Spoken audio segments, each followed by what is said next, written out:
Welcome to special analysis. నేను రమా మండవ. ఈరోజు అనాలిసిస్లో భాగంగా మనం తీసుకున్న టాపిక్ ఏంటంటే ఆల్రెడీ ఒక టైటిల్ ఖాయం చేసాం మనం. టీడీపీలోకి సిద్ధ గొట్టిపాటి రాయబారం అంటూ కూడా మనం టైటిల్ పెడతాం జరిగింది. సిద్ధ రాఘవరావు ప్రకాశం జిల్లాలో ఒక ప్రామినెంట్ వైశ్య కమ్యూనిటీ నుంచి ఆయన రిప్రజెంట్ చేస్తూ రాజకీయాల్లోకి వచ్చినారు.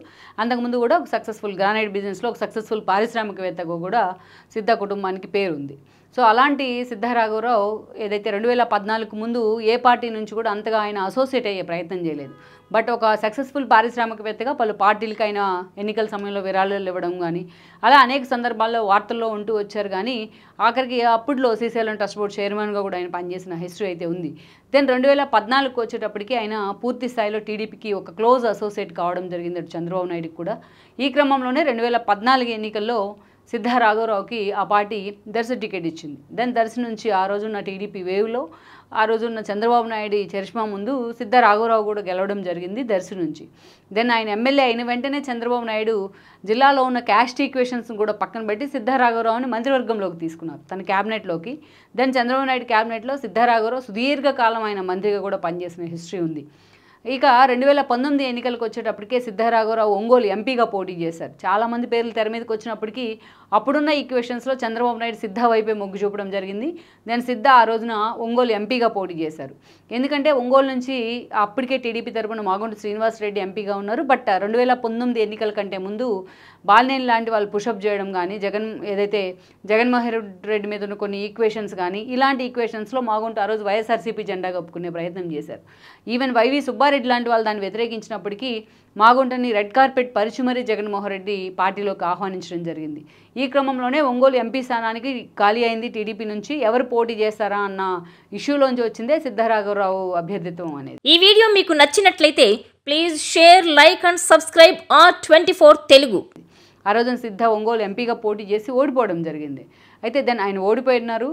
దెన్ ఓడిపోయిన కొద్ది మాగుంట అటు వెళ్ళి వైఎస్ఆర్సీపీ నుంచి ఎంపీగా గెలవడం జరిగింది.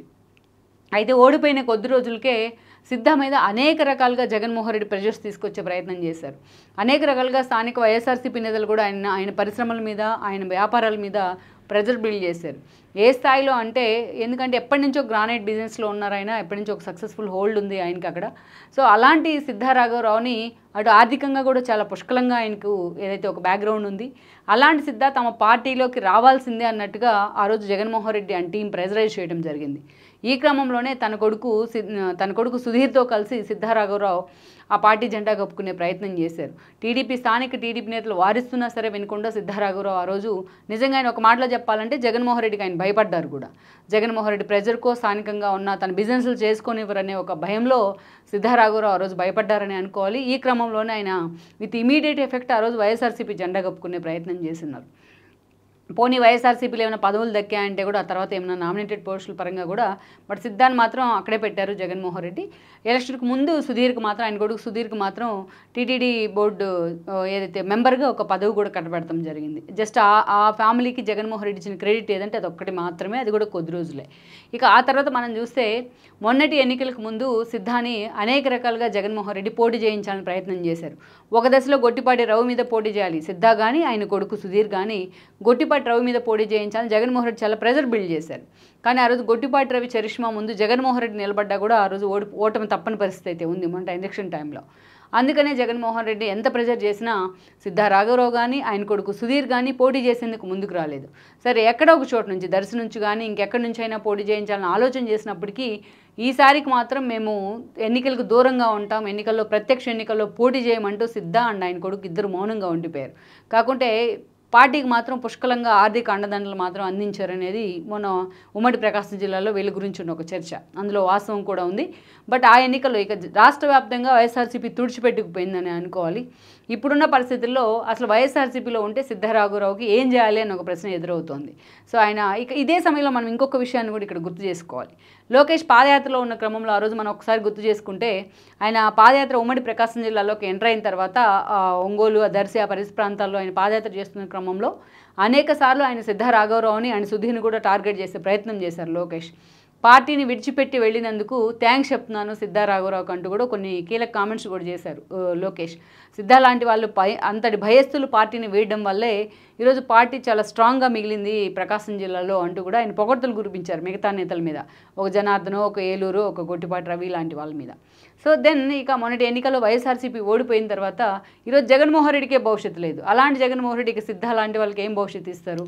సో స్థానికంగా కూడా తాను గతంలో వైఎస్ఆర్సీపీలో ఉన్న కారణంగా ఇప్పుడు స్థానిక టీడీపీ నేతల నుంచి కూడా ఆయనకి నిజంగానే ప్రెజరైజ్ అవుతోంది.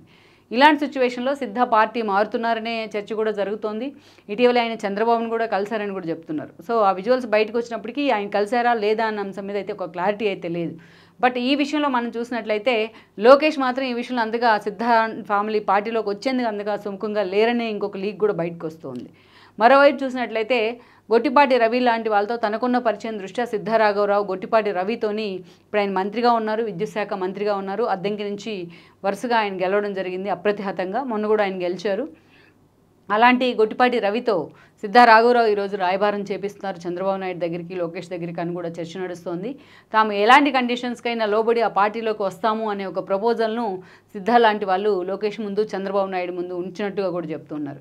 అయితే పార్టీ కష్టకాలంలో ఉన్న సమయంలో జగన్మోహన్ రెడ్డికి భయపడి పార్టీని వదిలిపోయారు సిద్ధా. అదే పార్టీ కష్టకాలంలో ఉన్న సమయంలో తన మీద ఎంత ప్రెజర్ అయినా కూడా టిల్ ఎండ్ వరకు పార్టీలోనే ఉంటూ ఆ పార్టీని, కార్యకర్తల్ని కాపాడుకున్నారు గొట్టిపాటి ఏదైతే బుజ్జి అలియాస్ రవి. అదే రకంగా మనం చూస్తే దాదాపు 100కు పైగా కేసులు గొట్టిపాటి రవి మీద పడ్డాయి ఈ 5 ఏళ్లలో. తనకు కూడా ఆల్రెడీ గ్రానైట్ బిజినెస్ లాంటివి ఉన్నాయి. కానీ ఎక్కడా కూడా గొట్టిపాటి రవి తన మీద అంత ప్రెజర్ చేసినా, తన పార్టీలోకి రావాలని బెదిరింపులకు గురి చేసినా ఎక్కడ ఆయన పార్టీని వీడే ప్రయత్నం చేయలేదు. దానికి ప్రతిఫలంగానే ఈరోజు రవికి గెలిచిన తర్వాత జిల్లా నుంచి క్యాస్ట్ ఈక్వేషన్స్లో సైతం ఆయన సీనియారిటీ దృష్ట్యా ఆయనకి చంద్రబాబు నాయుడు ఈరోజు విద్యుత్ శాఖ మంత్రి పదవి ఇవ్వడం జరిగింది, తన క్యాబినెట్లోకి తీసుకోవడం జరిగింది.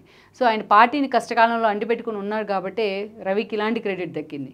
కానీ తనకి చంద్రబాబు నాయుడు పదవి ఇచ్చినా సరే తను పార్టీని వదిలిపెట్టి జగన్మోహన్ రెడ్డి వెంట నడిచాడు కాబట్టి ఈరోజు సిద్ధాకి తిరిగి పార్టీలో కూడా ఎంట్రీ లేని పరిస్థితి అయితే ఉంది.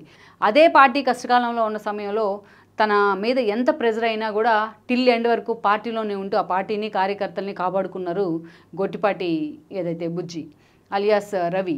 అదే రకంగా మనం చూస్తే దాదాపు 100కు పైగా కేసులు గొట్టిపాటి రవి మీద పడ్డాయి ఈ 5 ఏళ్లలో. తనకు కూడా ఆల్రెడీ గ్రానైట్ బిజినెస్ లాంటివి ఉన్నాయి. కానీ ఎక్కడా కూడా గొట్టిపాటి రవి తన మీద అంత ప్రెజర్ చేసినా, తన పార్టీలోకి రావాలని బెదిరింపులకు గురి చేసినా ఎక్కడ ఆయన పార్టీని వీడే ప్రయత్నం చేయలేదు.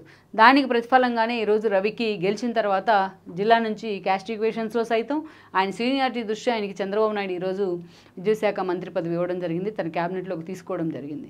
సో ఆయన పార్టీని కష్టకాలంలో అంటిపెట్టుకుని ఉన్నారు కాబట్టి రవికి ఇలాంటి క్రెడిట్ దక్కింది. కానీ తనకి చంద్రబాబు నాయుడు పదవి ఇచ్చినా సరే తను పార్టీని వదిలిపెట్టి జగన్మోహన్ రెడ్డి వెంట నడిచాడు కాబట్టి ఈరోజు సిద్ధాకి తిరిగి పార్టీలో కూడా ఎంట్రీ లేని పరిస్థితి అయితే ఉంది. సో ఓవరాల్గా ఈ పరిణామాలు సిద్ధా ఫ్యామిలీని, సిద్ధా రాజకీయ భవిష్యత్తును ఏ మలుపు తిప్పుతాయనేది మనం చూడాల్సి ఉంది. ఈ వీడియో మీకు నచ్చినట్లయితే please share, like and subscribe R24 Telugu.